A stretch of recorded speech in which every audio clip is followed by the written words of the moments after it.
이 시간에는 좁은 길, 좋은 길이라고 하는 주제를 가지고 주의 말씀을 함께 듣도록 하겠습니다. 미국 사람들이 가장 존경하는 대통령은 우리가 익히 알고 있듯이 16대 대통령인 에브라함 링컨입니다. 그의 가장 큰 업적은 흑인 노예 제도를 폐지한 것입니다. 링컨이 대통령으로 있을 때에 미국 북부에는 노예가 있지 않았지만 남부 지역에는 노예가 상당히 많았습니다. 그 이유는 북부 지역과 달리 남부 지역은 대규모로 농사를 지었기 때문입니다. 지금처럼 기계가 발달했다면 노동력이 많지 않아도 충분히 농사를 지을 수 있겠지만 당시에 기계화가 되지 않았기 때문에 농사 지을 때에 많은 사람의 수가 필요했습니다. 그러하기에 남부 지역에서 농사 짓는 사람들은 부족한 일손을 구하기 위하여 아프리카 흑인들을 데려와서 노예로 삼았습니다. 반면에 북부 지역은 농사보다는 산업이 발달하였기 때문에 굳이 많은 노동력이 필요하지 않았고 노예를 사용할 필요가 없었습니다. 그래서 북부 지역에는 노예가 없었기 때문에 남부 지역에 있는 흑인 노예들이 북부로 탈출을 하려고 많이 시도했습니다.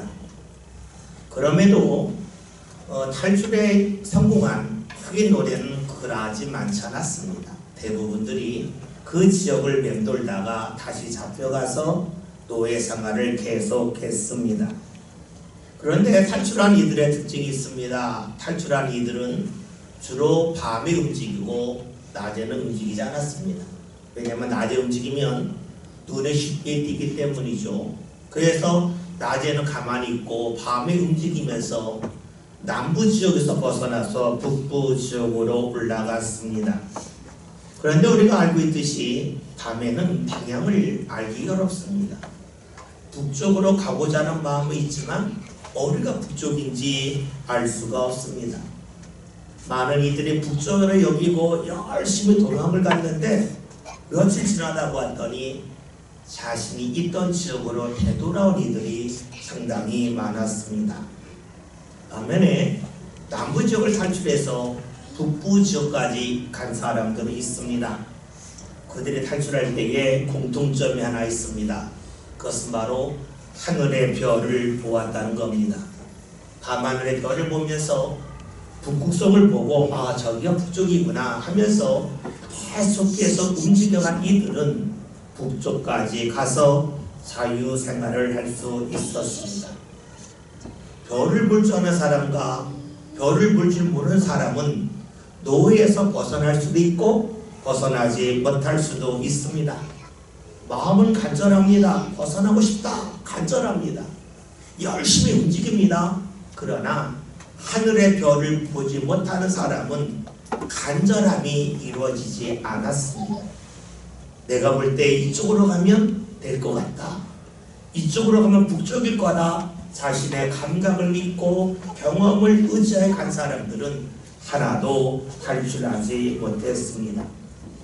여러분, 하늘의 별을 보고 움직인다고 하는 것은 무엇을 말하겠습니까? 삶의 기준을 자기의 생각이 아닌 자신의 경험이 아닌 외부에 두는 것입니다. 하늘의 별을 보고 움직였다고 하는 것은 자신의 삶의 기준을 자신의 삶의 절대성을 자신에게 두지 않았다 하는 것을 말합니다.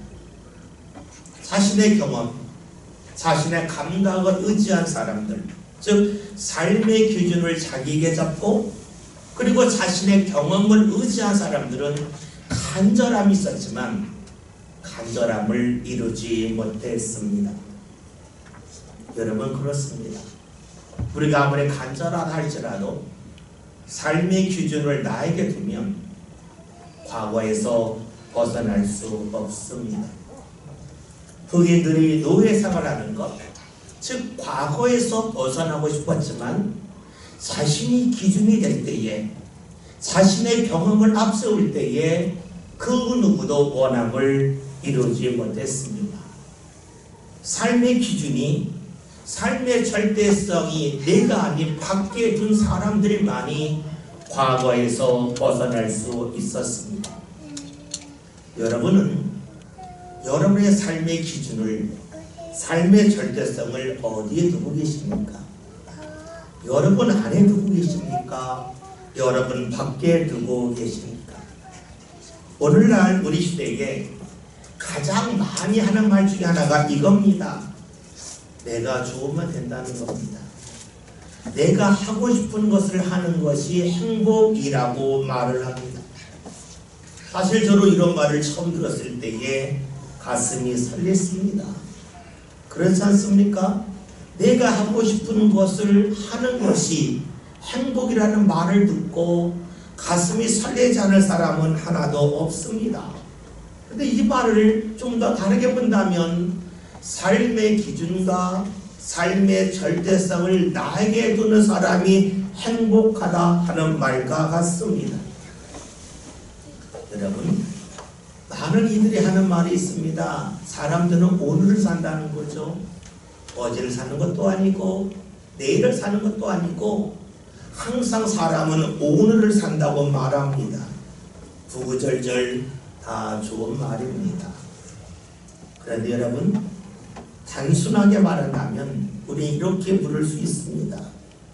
내가 좋아하는 것을 했습니다. 또 내가 좋아하는 것을 했습니다. 반복적으로 그렇게 했습니다. 그러면 계속 좋을까 하는 겁니다. 내가 좋아하는 것을 반복적으로 하면 내 삶이 계속 좋은 일이 이어질까 하는 것입니다. 많은 부모들이 자녀를 많이 두고 있지 않아요. 요즘 길거리 가다 보면 부모들 중에서 자녀들을 둘 데리고 다니는 사람을 만나기 어렵습니다. 부모 사이에 자녀 하나 두고 같이 다닙니다. 그러니까 자녀가 한 명 아니면 없든가 정말로 많은 자녀를 둔 가정이 없습니다. 그러라고 하면 자녀들이 필요하고 또 자녀들이 원하는 것을 해주는 것이 부모의 역할이라고 여깁니다. 그래야 내 자녀가 기가 죽지 않고 마음껏 자신이 원하는 대로 살 거라고 하는 기대가 있습니다. 근데 여러분, 과연 그렇겠습니까? 흑인 노예들이 남부에서 북부로 도망갈 때에 자기가 원하는 방향대로 이 길로 가면 편하고 이 길로 가면 험하지 않으니까 이런 길로 가되겠다고 해서 간 이들이 노예의 자리에서 벗어났겠습니까? 그러하지 않았습니다. 그 주위를 맴돌았을 뿐입니다. 자신이 원하는 길로 가고 또 갔습니다. 좋아하는 것을 하고 또 했습니다. 그러나 자신이 기준이 된 이들은 그 누구도 노예의 자리에서 벗어나지 못했습니다. 여러분, 그렇지 않습니까? 내가 기준이 된다면, 내 경험과 감각을 의지한다면 지금 좋을 뿐입니다. 새로운 것을 받아들일 수도 없고 경험할 수도 없습니다. 신앙으로 말한다면 하나님이 허락하시는 새로운 은혜를 경험할 수 없다는 것이지요. 따라서 삶의 기준을, 삶의 절대성을 자신에게 두는 사람은 지혜롭지 못합니다. 지혜로운 사람은 삶의 기준과 절대성을 자신에게 두지 않습니다. 그 이유가 있겠습니까? 자신의 한계를 알기 때문입니다. 나의 부족함을 알기 때문입니다. 밤에 자신의 능력으로 어디가 북쪽인지 알 수 없겠죠. 옆 사람과 아무리 오랫동안 상의한다 한들 어디가 북쪽인지 밤에 어떻게 알겠습니까? 여러분, 마찬가지죠. 오늘 우리가 아무리 연구한다 한들 내일을 알 수 있습니까? 수많은 석학들과 논의한다고 한들 내일을 알 수 있겠습니까? 오늘 우리의 삶은 노예들이 밤에 움직였던 것처럼 우리의 능력으로는 어느 쪽이 오른쪽인지 어느 쪽을 가야 할지를 알 수 없습니다. 밤에 방향을 알려면 하늘의 별을 모아야 합니다. 내가 기준이 되지 않아야 됩니다. 절대성을 나에게 두지 않아야 되겠죠. 지금 가는 길이 힘들다 할지라도, 지금 가는 길에 막혔다 할지라도 그 방향이 오를 수가 있습니다. 그것은 내가 결정할 부분이 아닙니다. 내 삶의 기준을 밖에 두고 내 삶의 절대성을 나에게 두지 않고 움직이는 사람이 목적지에 이를 수가 있습니다. 이렇게 본다면 하나님을 믿는 신앙의 사람은 지혜로운 사람입니다. 복된 사람입니다. 왜냐하면 신앙의 사람은 자신을 절대화하지 않고 자신의 삶의 기준을 자신이 아닌 하나님에게 두기 때문입니다. 우리의 삶의 기준을 하나님께 둔다 그러면 거부감을 느끼는 이들이 많이 있습니다. 하나님이 절대적으로 옳다면 그러면 난 도대체 뭐냐 하는 질문을 하기 때문이죠. 하나님이 기준이 되면 내가 하고 싶은 거 하지 못한다 하는 생각이 들어서 하나님이 삶의 기준이라고 하는 말을 그다지 좋아하지 않습니다. 이런 생각은 누구나 할 수 있는 것이지만 좀 더 깊게 생각해 본다면 이것은 감정적인 반응에 불과합니다. 여러분, 어린 자녀를 생각해 봅시다. 어린 자녀는 이 세상의 모든 것이 낯섭니다. 낯설다고 하는 것은 다른 말로 하면 신기하다는 겁니다. 뭐든지 궁금합니다. 그런데 부모가 말합니다. 신기하지, 낯설지, 너 하고 싶은 거 마음껏 해. 그런 부모가 있습니까? 그런 부모 없습니다. 자녀들이 하고 싶은 거 많이 있다 할지라도 부모는 말하면 이거만 안 된다, 이거면 다친다 라고 말합니다. 하고 싶은 것이 많이 있지만 하지 말아야 할 것을 반드시 알려줍니다. 왜냐하면 위험하기 때문이죠. 이런 말을 듣고 이렇게 질문하는 일이 있습니다. 저는 어린아이가 아닙니다. 저는 이미 성인입니다. 저는 어린아이와 달리 충분히 분별할 수 있는 능력이 있습니다 라고 반문하는 이들도 있습니다. 근데 정말로 그렇습니까? 여러분이 철이 났다면 정말로 철이 충분히 났겠습니까? 많은 이들은 내가 과거보다 아는 것이 많아진 것을 가지고 과거보다 더 많은 경험을 한 것을 가지고 내가 철이 났다고 생각을 합니다. 그런데 이것은 착각이죠. 아는 것이 늘었을 뿐입니다. 오늘 우리 사회는 자신이 충분히 철이 나지 않았음에도 불구하고 철이 났다고 여기는 착각 속에 살고 있습니다. 그래서 내가 기준이 되려고 합니다. 이런 모습이 우리에게 있는 것은 아닙니다. 어느 시대나 사람들은 그렇게 살아왔습니다. 내가 기준이 되고 싶고 나를 절대하고 싶은 욕구 속에 살고 있습니다.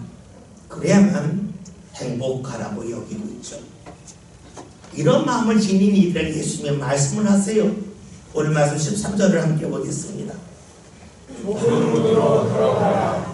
멸망으로 인도하는 문은 크고 그 길이 넓어 그리로 들어가는 자가 많고. 아멘. 예수님은 좁은 문으로 들어가라고 말씀하시면서 좁은 문에 반대되는 넓은 문에 대하여 말씀하십니다. 여러분, 좁은 문과 넓은 문의 차이가 뭐겠습니까? 좁은 문은 불편하다는 것이고 넓은 문은 편하다 하는 겁니다. 그러기에 사람들은 넓은 문을 향하여 가려고 합니다. 편하기 때문이죠. 여러분, 지금이 아닌 예수님 시대를 생각해 봅시다. 예수님 시대에 아주 넓은 문이 있습니다. 여러분, 그 문을 통과하는 사람들은 지금까지 자신이 봤던 그 모습 그대로 갈 수 있습니다. 말을 타고 왔습니다. 문이 넓어요. 문이 높아요. 말에서 내리지 않고도 그냥 들어갈 수 있습니다. 마차를 타고 왔습니다. 문이 넓어요. 문이 높아요. 마차서 내리지 아니하고 그대로 들어갈 수 있습니다. 자신이 수백 마리의 말을 끌고 올 수 있습니다. 그래도 그냥 달려 들어갈 수 있습니다. 여러분, 넓은 문의 특징이 무엇입니까? 편하기 때문에 지금까지 내가 걸어왔던 그 모습 그대로 걸어갈 수 있다는 겁니다. 지금까지 살아왔던 방법 그대로 살아갈 수 있다고 하는 것이 바로 넓은 문으로 들어간다는 겁니다. 반대로 좁은 문은 어떠하겠습니까? 좁은 문을 들어가려면 말을 타고 온 사람은 말에서 내려야 됩니다. 지금까지 자신이 걸어왔던, 지녀왔던 그 모습을 그대로 유지할 수 없는 것이 좁은 문을 지나가는 사람입니다. 때로는 좁은 문을 통과할 때는 고개를 숙일 수도 있습니다. 문이 작기 때문이지요. 이렇게 본다면 사람들이 왜 넓은 문을 좋아하는지를 알 수 있습니다. 지금까지 살아왔던 삶의 습관을 그대로 이어갈 수 있기 때문입니다. 자신의 삶에 변화를 줄 필요가 없기 때문입니다. 지금까지 살아왔던 그 방법을 바꿀 필요가 전혀 없기 때문입니다. 예수님 말씀하십니다. 그런 넓은 문으로 들어가는 것은 멸망으로 인도하는 문이라고 말씀하고 계십니다.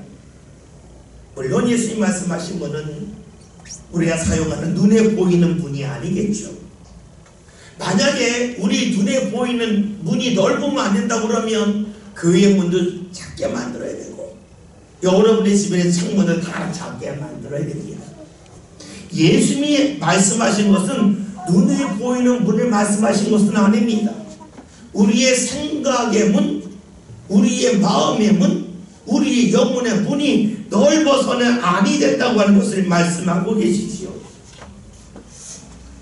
예수님의 말씀은 믿지 않는 사람에게 주신 말씀이 아닙니다. 믿음의 사람에게 주신 말씀입니다.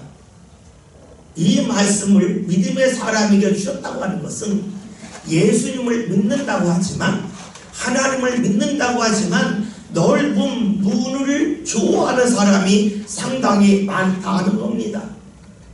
하나님을 믿지만 내가 지금까지 살아왔던 삶의 방법을 그대로 이어가려고 하는 사람이 많다고 하는 것을 말씀하고 있습니다. 문을 예수님으로 본다면 예수님 앞에 오기 전에 내가 탔던 말을 예수님을 만난 다음으로 타는 걸 말합니다. 예수님을 만나기 전에 가졌던 나의 삶의 이동수단, 생각의 수단을 그대로 이어가는 사람이 누구입니까? 넓은 문을 향하여 들어가는 사람이라는 것이죠. 그런 예수님은 말씀하십니다. 그런 사람은 멸망의 문으로 들어가는 것과 같다라는 것입니다. 멸망은 죽음을 말해요. 죽음은 생명의 반대입니다. 생명의 근원은 하나님이십니다. 따라서 이 말씀은 넓은 문으로 들어가는 사람, 내 생각과 내 삶의 습관을 그대로 이어가는 사람, 내가 지금까지 살아왔던 삶의 기준을 이어가는 사람, 나를 절대화하는 사람은 생명의 근원 대신 하나님을 제대로 만날 수 없고 하나님과 멀어진다는 말씀이기도 합니다. 예수님은 하나님을 믿는다는 것은 넓은 문이 아니라 좁은 문으로 들어가는 거라 말씀을 하시지요. 14절 함께 보겠습니다. 생명으로 인도하는 문은 좁고 길이 협착하여 찾는 자가 적으리라. 네. 예수님은 좁은 문을 생명으로 인도하는 문이라고 말씀하셨습니다.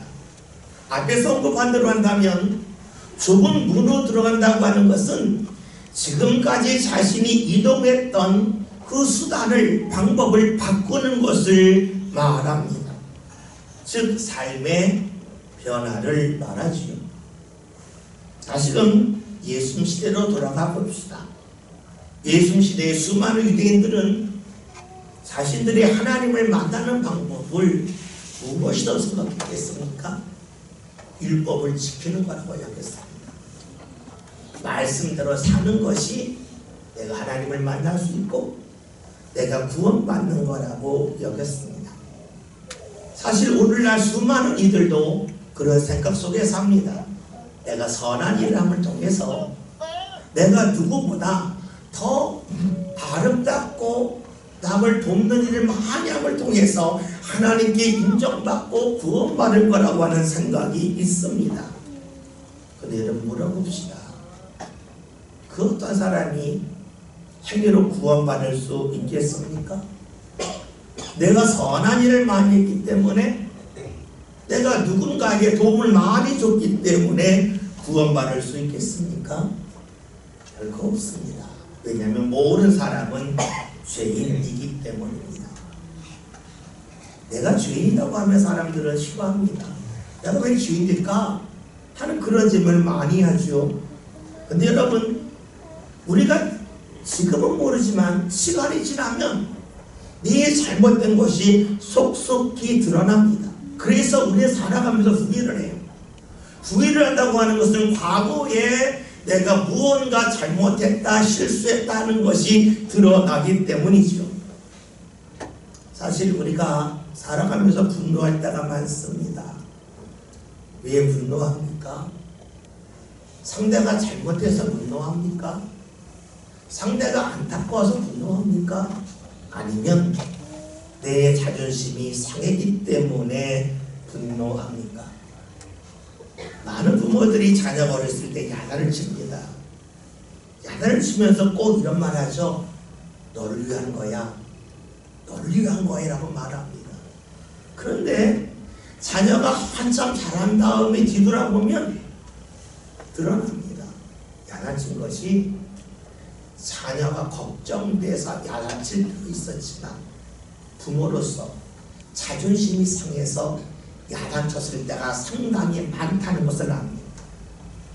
그래서 자녀가 어렸을 때의 부모들은 내가 자녀를 잘 키웠다고 여기지만 나이가 들면 내가 자녀에게 잘못했다고 하는 것이 속속히 드러납니다. 무엇을 말합니까?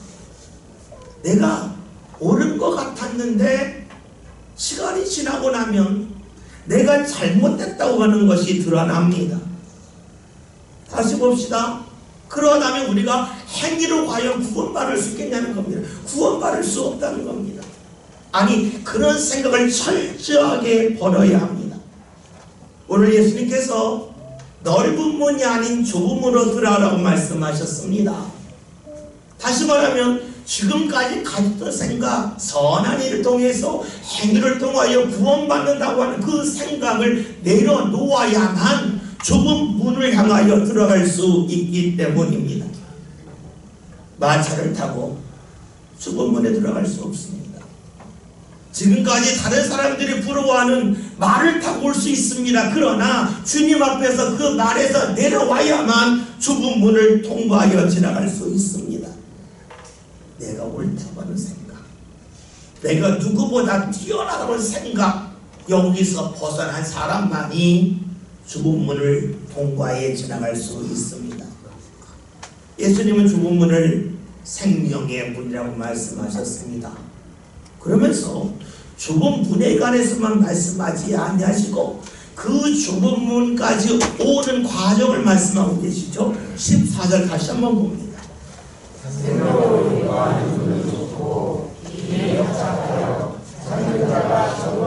아멘. 예수님은 좁은 문을 통과하는 사람들은 먼저 좁은 길을 지나야 함을 말씀하고 있습니다. 예수님은 넓은 길로 먼 걸어다가 잠깐 한순간만 좁은 문을 통과해서 들어가라고 말씀하지 아니하시고 좁은 문에 오기까지 좁은 길을 한참 동안 걸어와야 함을 말씀하고 계십니다. 좁은 길을 지나간 사람이 좁은 문을 통과해 들어갈 수 있다 하는 것이죠. 좁다고 하는 것은 불편함이 전제됩니다. 불편하기에 사람들이 멀리하죠. 찾는 사람이 적다는 겁니다. 여러분, 넓은 길을 갈 때는 옆 사람과 손을 잡고 갈 수 있습니다. 옆 사람과 마주 보면서 말하면서 갈 수 있습니다. 옆 사람을 보면서 이 사람이 어떤 옷을 입었는지를 볼 수가 있습니다. 물론 이 옷이라고 하는 것은 외적인 옷도 되겠고 사회적인 옷도 될 겁니다. 그것이 다 보입니다. 그러기에 우리가 넓은 길로 갈 때는 자신도 모르게 옆 사람과 끊임없이 비교합니다.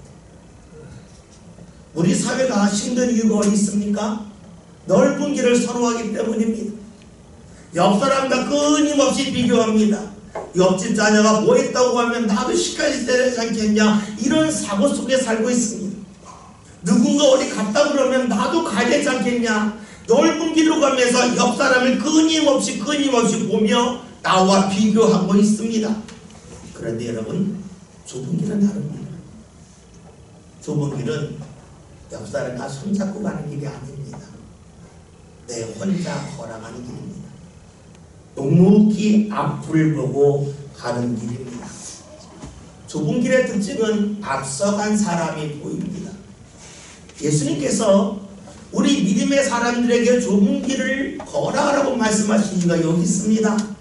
우리 인생의 옆 사람과 비교하지 말고 나보다 앞서간 믿음의 사람을 보고 가라는 것이지요.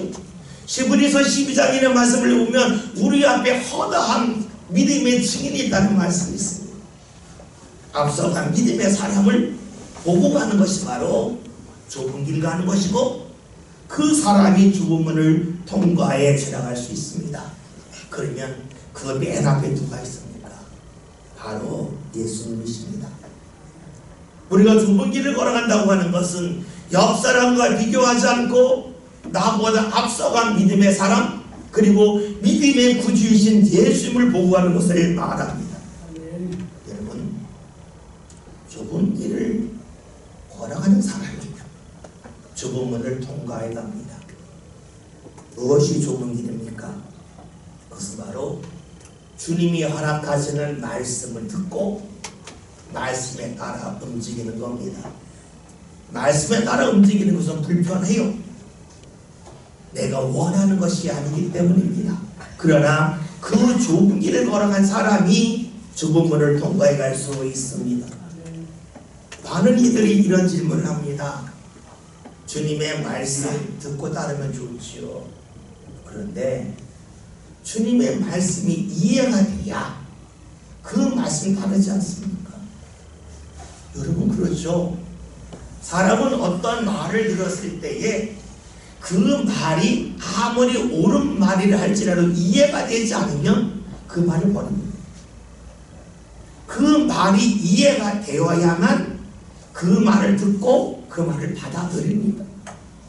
다시 말하면 사람은 누구나 다 자기를 기준으로 삼고 싶은 욕망을 내려놓지 못합니다. 그래서 우리가 신앙생활하면서 입으로는 말씀을 따라야 돼 하지만 말씀을 따르지 못하고 있죠. 이해가 안 된다는 겁니다. 이런 이야기 하시는 분들 있죠. 성경에는 말씀을 내가 이해할 수 없는데 어떻게 믿습니까? 이해한다는 말씀을 믿으라고 하는 그 자체가 무리가 아닙니까? 라고 하는 이야기를 상당히 많이 합니다.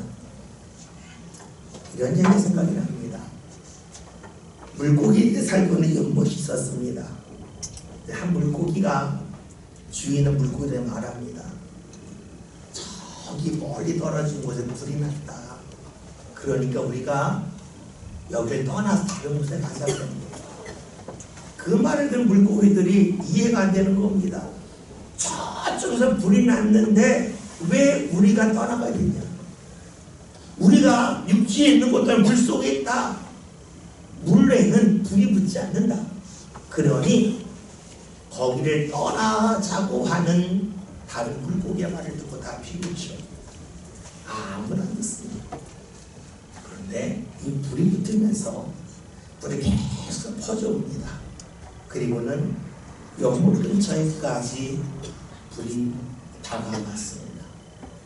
연못 아래에 있는 물고기들은 이야기합니다. 괜찮아, 괜찮아. 우린 물속에 있는데 왜 불을 걱정을 해? 걱정할 필요가 없어 합니다. 그런데 놀라운 일이 생깁니다. 불이 나니까 사람들이 불을 끄기 위하여 연못에 물을 푸기 시작합니다. 그리고 그 물을 퍼서 물을 푸기 시작을 합니다. 그러니까 연못의 물이 점점 줄어듭니다. 물이 줄어들면서 물고기들이 있을 곳이 점점 사라지고 수많은 물고기가 죽어갑니다. 여러분, 물이 났는데 물고기를 보고 물을 떠나다는 말을 누가 이해했겠습니까? 그 어떤 물고기가 불이 연못에 영향을 미칠 거라고 여겼겠습니까? 아무도 이해할 수 없었고 그 말을 믿을 수가 없었습니다. 그러나 맨 처음에 물고기가 말한 대로 그 불의 영향이 연못까지 미쳤습니다. 여러분, 하나님의 말씀이 그렇습니다. 하나님의 말씀이 지금은 이해되지 않습니다. 지금은 받아들이기 어렵습니다. 어찌 그런 일이 있을 수가 있어? 도저히 그런 일이 일어날 수 없어. 내가 아무리 연구를 안 돼 라고 하면서 말씀을 거부합니다. 그러니까 시간이 지나면 하나님의 말씀은 반드시 이루어집니다. 하나님의 말씀은 반드시 진리로 드러납니다. 여러분, 내가 이해력이 부족하다고 하는 것을 내가 알아야지. 내가 이해할 수 없기 때문에 버리고 멀리 한다면 어리석은 사람입니다. 나는 절대화는 나를 삶의 기준으로 삼는 사람입니다. 그런 사람은 어제에서 벗어나지 못합니다. 과거에서 벗어나지 못합니다. 하나님이 아무리 새로운 은혜를 부어주신다 한들 그 은혜를 받을 수가 없습니다. 주님의 말씀을 따르는 것은 좁은 길을 걸어가는 겁니다. 불편합니다. 그러나 그 길을 걸어간 사람만이 좁은 문을 통과해 들어갑니다. 그러기에 좁은 길은 불편한 길이지만 좋은 길입니다. 주님의 말씀을 따라 사는 것은 불편한 일입니다. 그러나 말씀을 따라 사는 것은 우리 인생의 그 무엇보다 좋은 일입니다. 오늘 말씀 제목이 좁은 길, 좋은 길입니다. 주님께서는 우리들에게 좁은 길을 걸어서 좁은 문을 통과해 가라고 말씀하십니다. 좁은 길을 걸어가려면, 좁은 문을 통과하려면 지금까지 내가 살아왔던 삶의 습관에서 벗어나야 합니다. 그래서 불편합니다. 그래서 사람들을 외면합니다. 그러나 잊지 맙시다. 그 길 속에 주님이 말씀하신 것처럼 생명이 있고 하나님의 역사가 있고 하나님의 은혜가 있습니다. 그 좁은 길이 이해가 되지 않는다 할지라도 그 길을 믿고 나가는 저와 여러분이 될 수 있기를 바랍니다. 그리하여 좁은 길을 걸어가면서 불편해 힘들어 하면서 주저앉는 성도를 되지 마시고 좁은 길을 걸어가면서 이 길이 좋은 길이야, 이 길이 나를 살리는 길이야, 이 길을 걸어가야지. 주를 바라보며 그 길을 걸어갈 수 있는 저와 여러분이 다 될 수 있기를 주의 이름으로 기원드립니다.